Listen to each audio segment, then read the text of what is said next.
Hello, world. This is Shruti Pandey, and today on itishruti, I have a very special guest who I don't know what to say and how well to introduce. It's getting difficult for me to put in the right words, but I have Yaag with me, and he has been a marketing specialist and expert and everything all rounder marketing, and yet. The similarity between him and me is spirituality, which connects us, and that's how I saw one of his posts on LinkedIn last year, and I just got connected with him, and I got very envious and jealous for the fact that he interviewed Shri M.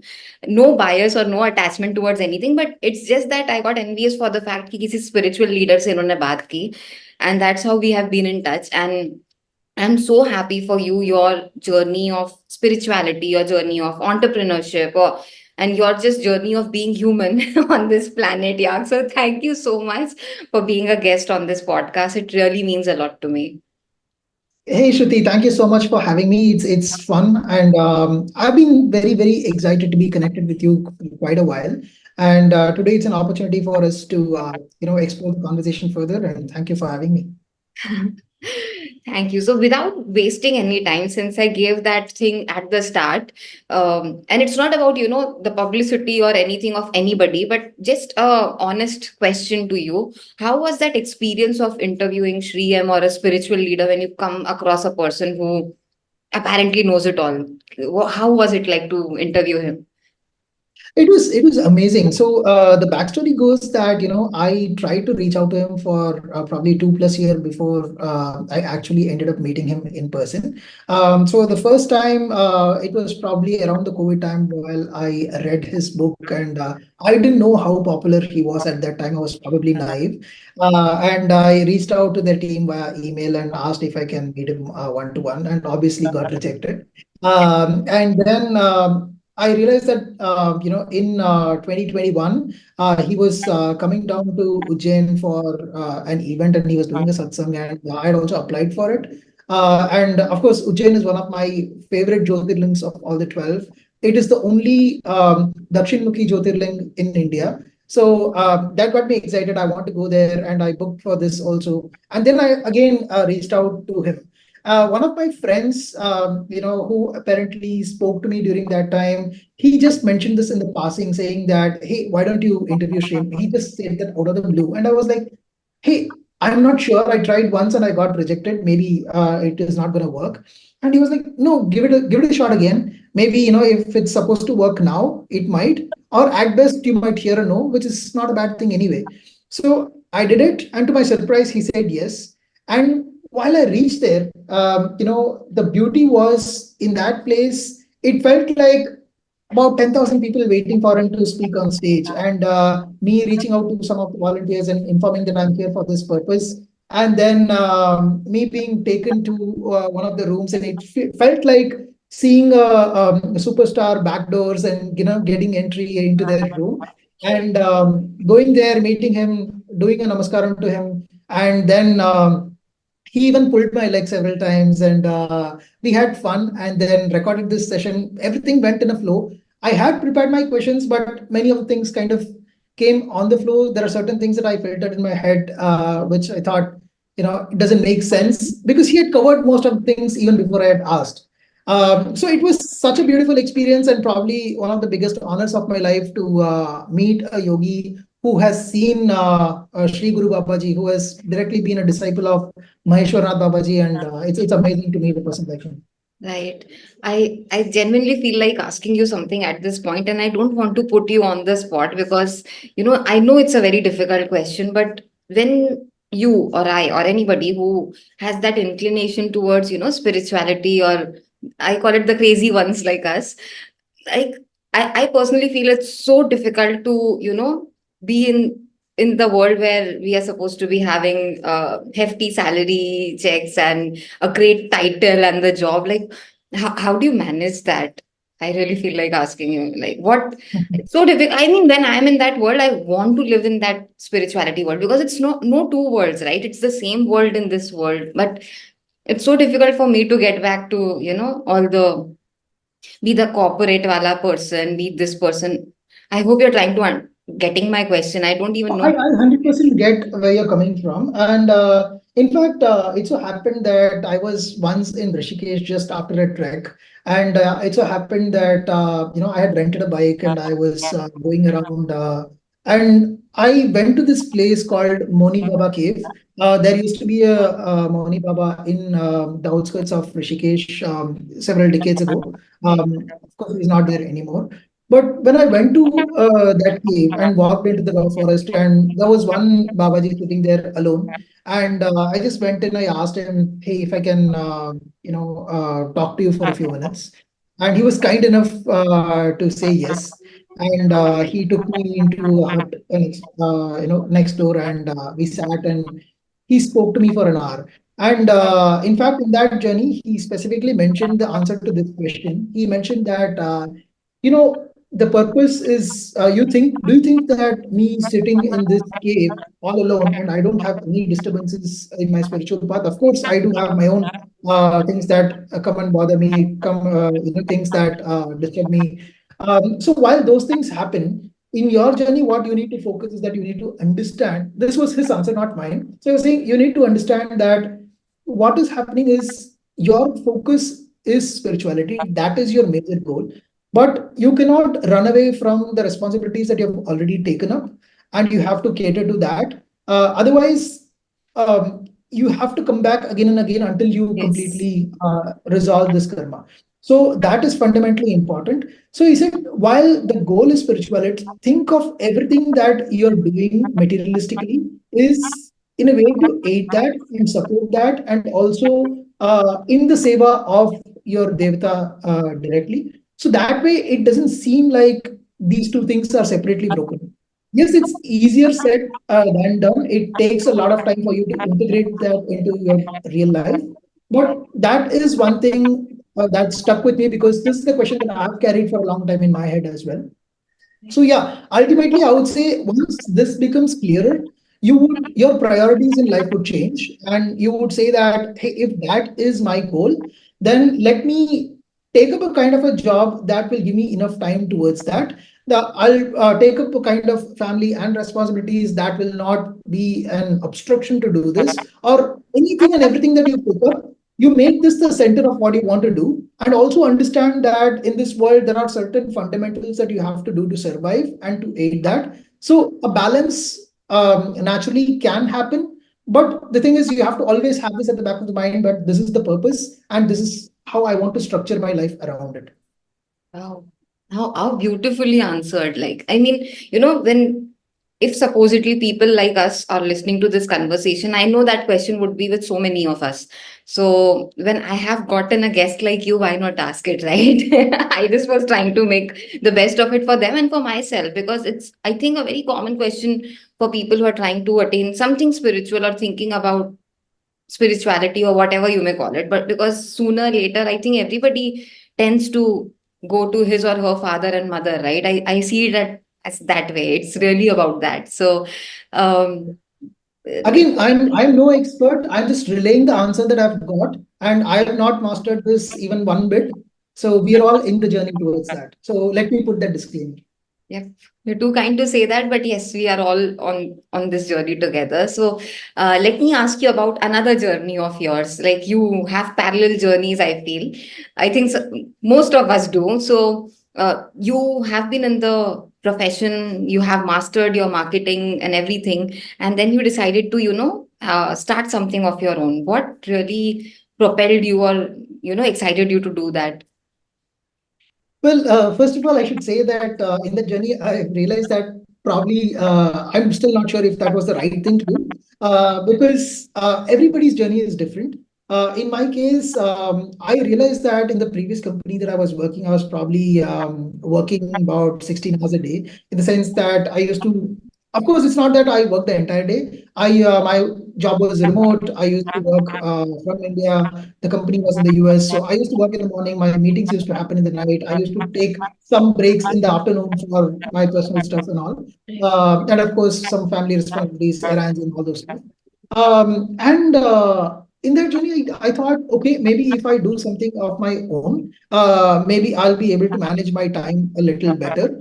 And in that journey, I tried to write a few books. I tried to start my own podcast. Ran a podcast for about 2 years, and then eventually thought if this paves way for me to start my own company, then jumped full time into starting my own marketing agency. And in that journey, I also realized, of course, my previous boss was kind enough to become my first client, and there were a few opportunities that I also got, and getting clients was not a problem. Right. But what I realized is that actually I ended up working a lot more time in building my own thing than working for a company.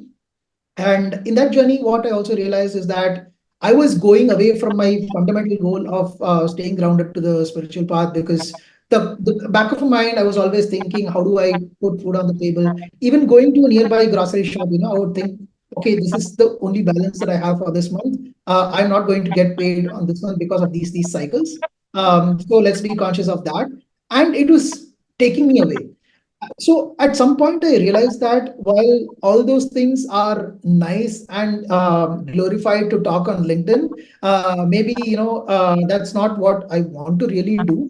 So now I've come back to taking up a full-time role with the company where I get to balance between that and what I want to do. So that's what the journey is all about. But that said, this is my personalized answer. For somebody who is really good and they know to manage things better, and they can be really successful. It has worked for a lot of people going completely into this as well.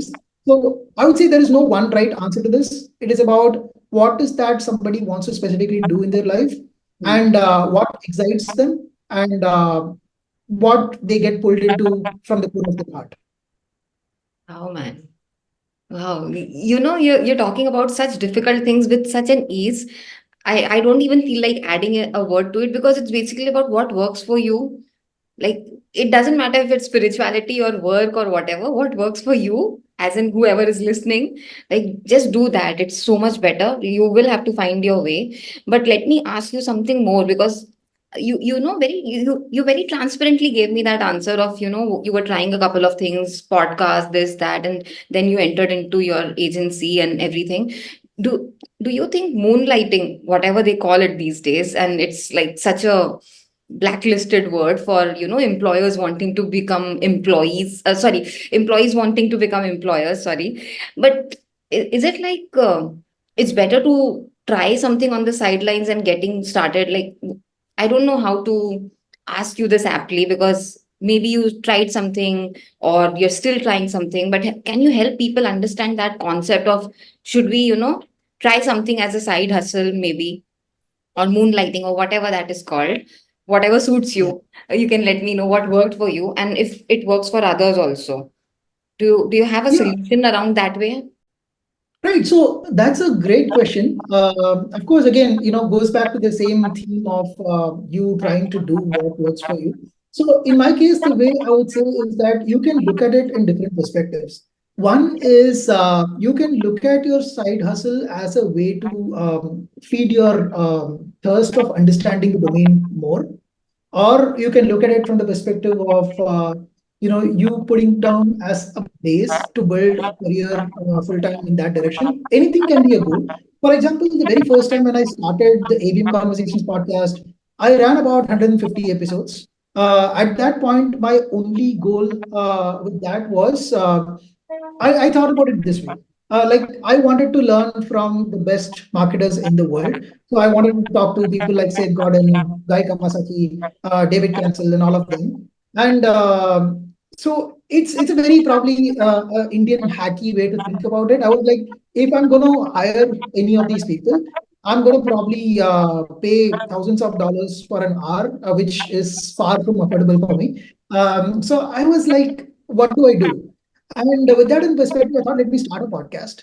Right. And as the podcast becomes slightly popular, I was lucky enough to start this podcast a little early, probably somewhere in the early days of 2019. Um, it was before COVID, and things fell in place. I got some really first 3 4 episodes. I did not even have external guests. It was just me and another friend talking. Slowly, it transitioned into a podcast where I started getting guest suggestions from people, and then slowly the standard increased. And there was a point where people like Seth Godin and Guy Kawasaki accepted to be part of the show. So in that whole journey, the way it helped me was to get knowledge that I could apply in my work. And also because I was also talking at conferences, I was also writing books and all. So it kind of helped me channelize few things that, okay, these are the perspectives that I need to apply and experiment and see what works for me. So that way, that helped me. So if you're looking at a side hustle as a way to learn more and keep your thirst going, that's fantastic. Now, if you're looking at it from the perspective that few years down the line, this needs to become my full-time thing, then the base needs to work a lot more differently. Because if you're looking at it from that perspective, you also need to have a far more deeper understanding of what are the things that you're doing are monetizable. Which things can you monetize, which things you cannot? What is the thing that you're adding value? Are you building a database for yourself while you're doing this? How are you engaging them? And then, are they getting value? Are you building a feedback loop? A lot of things goes around this when you want to do that. So fundamentally, it will come down to what is the goal that you have with that side hustle that you're building. And more importantly, it is also important that you are working in a space where the main job that you're taking, they're probably not looking at it from the perspective of these are two entirely different things. It needs to also have that balance wherein you showcase that this is in a way that is helping both of us. It's a win-win. And in today's scenario, it has become far more common. I would say every other person today is a media influencer and celebrity. So it kind of happens that way. It's good. See, at the end of the day, you dirty your hands in everything that excites you, and some of them might stick, some of them might not, and you have to be okay with it. I'm so grateful to you to, understand my question, which I was kind of feeling hesitant to even ask. But I hope you understand, given the fact that we are in India, to even everybody might have some aspiration, right, of doing something of their own. And it is killed by either our family or financial conditions, or maybe sometimes just our excuse and laziness, right? And if not all of this, then it comes like, oh my God, my employer would not let me do this. So I'm so glad that with all my hesitation that I asked you this question, you answered it so, beautifully and transparently. And thank you so much, really. I feel like asking you something stupid now, and I don't know. But do you think I've missed out on asking you something which you feel like you wanted to talk about, or, you wanted to share? If there's anything of that sort, like the stage is yours, Nothing right? nothing comes off the mind that way, but I love how balanced the conversation was in the sense that we are talking about a fundamental goal that we need to have towards life versus where it can be a combination of materialism, it can be a combination of spirituality, it can be a combination of what you want to do personally. So there is no one right way, and every for everyone it's a journey. And the way I feel is that the most important thing for any person is to understand what he or she wants to do in their life. So it is not that everybody has to be spiritual, or it is not that everybody has to be materialistic. And most important realization is that these two are not parallel streams. They have a lot of intersections, and unless you are really gifted, even if you consider somebody like Om Swami who ran his own company for a long time and then quit and went out to the woods to completely become the monk that he has become today.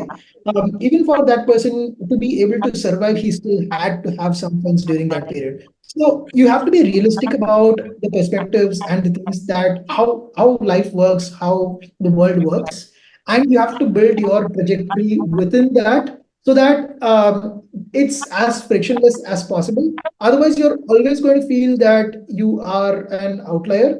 And outlier is a fashionable word used everywhere, but it's probably not. You need to be very practical and you need to see that how can I really make it smooth, either come to terms with it or find a way to make it work for you within this framework.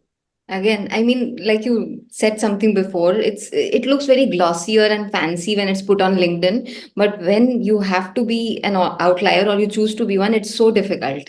I mean, it Yeah. starts from the difficult parts, from the point where you stay with the people, your family members. From there, it starts to get difficult. So it's easier said than done. But I really love this No, it's conversation. a funny statement that comes to my mind. I often share this with my friends. I say that many people who call themselves outliers are actually outright liars. So Oh. Yeah, yeah. yeah, Wow, man. That's amazing. Seriously, that is amazing. I'm going to keep that with me. Yeah. Usually people steal my line. I'm going to steal this one and give you due credit. thank you. Seriously, this was such an amazing conversation, Yag, and thank you once again for being on this podcast. If you have any advice or last parting thoughts to people listening to you, again, the stage is yours. Thank you so much for having me, and for everybody who's listening. I really, really appreciate your time. Taking 20, 30 minutes out of the day. I wish there is something that you got from this. I really value your time. Thank you so much. And as a parting message, I would just say that find your core purpose in life. And it is not necessary that you have to find it in one day. Even finding that purpose is a journey. It takes a lot of time, it takes a lot of openness. So once you find that core purpose that fulfills you from the soul, you will end up structuring everything in your life around it. So just find that thing that is your core anchor and go about things in your life around that. So that is my one simple message. Probably I mentioned this in many different ways over the last 20 minutes, but that's the core theme that I would like to leave with. Thank you so much. Thank you. I can't really thank you enough, but this conversation means a lot. Thank you. Thank you so much.